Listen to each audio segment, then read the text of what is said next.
سوال پوچھا جی، دنیا میں قرآن کی بے حرمتی دیکھنے میں آ رہی ہے، اس صورتحال میں ہم بحیثیت مسلمان کس طرح کا کردار ادا کر سکتے ہیں؟ یہ سوال اس عہد کے ایک بہت بڑے عالم مولانا مناظر حسن گیلانی نے اپنے استاد شیخ الہند مولانا محمود الحسن صاحب دیوبندی علیہ رحمہ سے پوچھا، اور انہوں نے اپنی کتاب احاطہ دارالعلوم دیوبند میں بیتے چند ایام میں یہ واقعہ نقل کیا ہے کہ دارالعلوم دیوبند میں حدیث کا سبق ہو رہا تھا، تو ہم نے اپنے استاد سے پوچھا کہ کیا وجہ ہے کہ دنیا میں جہاں پر کہیں آپ کو اسلامی شاعر، اسی طریقے سے حرمت رسول اور یہ جو مقدسات ہیں ان کی توہین ہوتے ہوئے نظر آتی ہے، تو مسلمانوں کے جذبات قابو میں نہیں رہتے، اور مسلمان جو ہے وہ اپنا تن من دھن لٹانے پر تیار ہو جاتے ہیں اور کسی چیز کی پرواہ نہیں کرتے، تو اس کی کیا وجہ ہے؟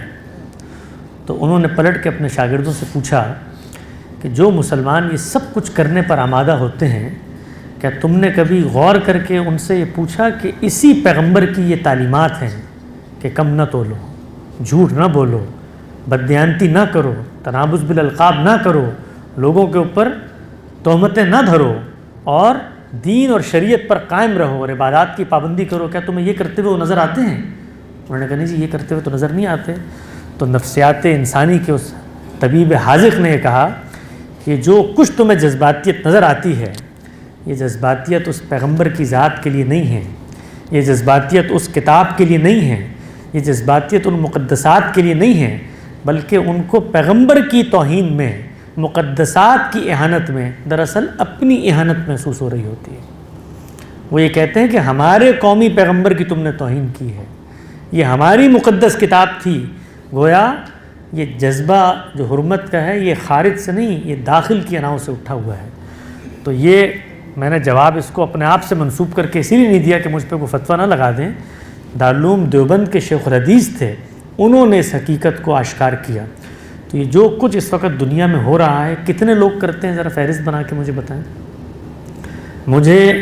ایک صاحب نے بتایا، نیو یارک کے اندر وہ ایک بہت بڑے انگریزی جریدے کے ایڈیٹر ہیں،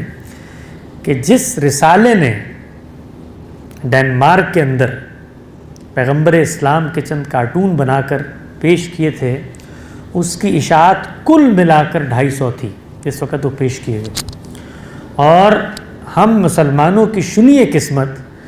کہ ان کارٹونوں کو اٹھا کر اسلام آباد کی گلیوں میں اس ملک سے وابستہ اگر کوئی ٹیلی فون کمپنی تھی اس کے بورڈوں کو بھی جلا کر آج اس جریدے کی دنیا میں اشاعت ملینز کے اندر ہے۔ قرآن مجید ہمیں یہ کہتا ہے کہ جب اس طریقے کے بیوقوف دنیا میں آ جائیں تو ان سے صرف نظر کرو۔ جب ہم صرف نظر نہیں کرتے اور اس کو ایشو بناتے ہیں تو اس کے نتیجے میں رد عمل کی ایک فضا پیدا ہوتی ہے، اور وہ فضا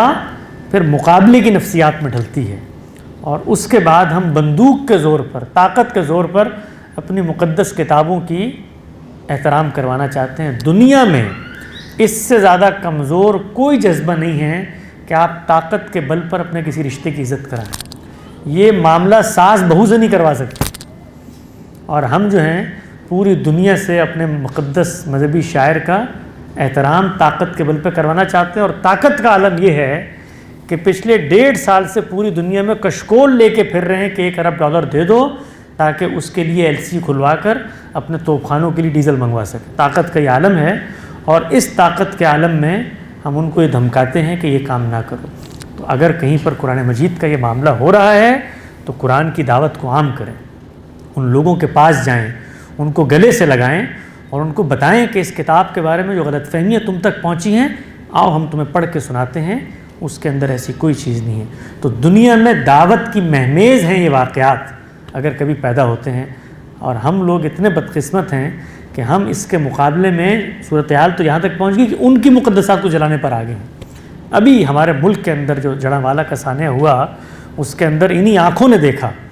کہ وہ کتابیں کہ جن پر ہم بھی ایمان لاتے ہیں ان کو ہم نے رد عمل میں آ کے جلا دی۔